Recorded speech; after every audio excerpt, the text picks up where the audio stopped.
కల్కి రిలీజ్ తర్వాత అందరికీ ఒకటే డౌట్. ఇంత తక్కువ సమయంలో ప్రభాస్ పాన్ ఇండియాను ఎలా రోల్ చేస్తున్నాడు? ఖాన్స్ వల్ల కానిది, కాలీవుడ్ స్టార్స్ వల్ల జరగనిది రెబల్ స్టార్ వల్ల ఎలా సాధ్యపడింది? కల్కి రిలీజ్ అయిన ప్రతి ఇండస్ట్రీలోనూ ఎలా వసూళ్లను కొల్లగొడుతోంది? Simple answer, villains. Pan India wide grip సాధించుకునేందుకు ఒక్క హీరో ఒక్కో దారిలో వెళ్తున్నాడు. కానీ ప్రభాస్ది మాత్రం ఒకటే దారి, అదే పాన్ ఇండియా విలన్స్ దారి. వినడానికి విచిత్రంగా ఉన్నా ప్రస్తుతం ఇదే హాట్ టాపిక్ గా మారింది. బాహుబలి 2లో రానా విలన్ గా నటించాడు.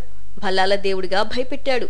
అయినప్పటికీ మహేంద్ర బాహుబలి బల్లాలను ఓడించి మాహిష్మతిని తిరిగి చేజిక్కించుకున్నాడు. ఇది తెలుగు విలన్ కథ. ఆదిపురుష్ కోసం మాత్రం బాలీవుడ్ విలన్ కు ఓటేశాడు రెబల్. తాను శ్రీరామచంద్రమూర్తిగా నటిస్తున్నప్పుడు లంకాధిపతిగా సైఫ్ ను ఎంచుకున్నాడు. ఇక సలార్ విషయానికొస్తే ఇక్కడ మాలీవుడ్ యాక్టర్ పృథ్వీరాజ్ కు ఫ్రెండ్షిప్ రోల్ ఆఫర్ చేశాడు. కానీ సలార్ సీక్వెల్ లో వీరిద్దరూ బద్ధ శత్రువుల్లా మారబోతున్నారని సమాచారం. ఇప్పుడు కల్కిలో మళ్లీ టాలీవుడ్ విలన్, ఈసారి ఏకంగా లోక నాయకుడితో ఫైట్ కు రెడీ అవుతున్నాడు రెబల్.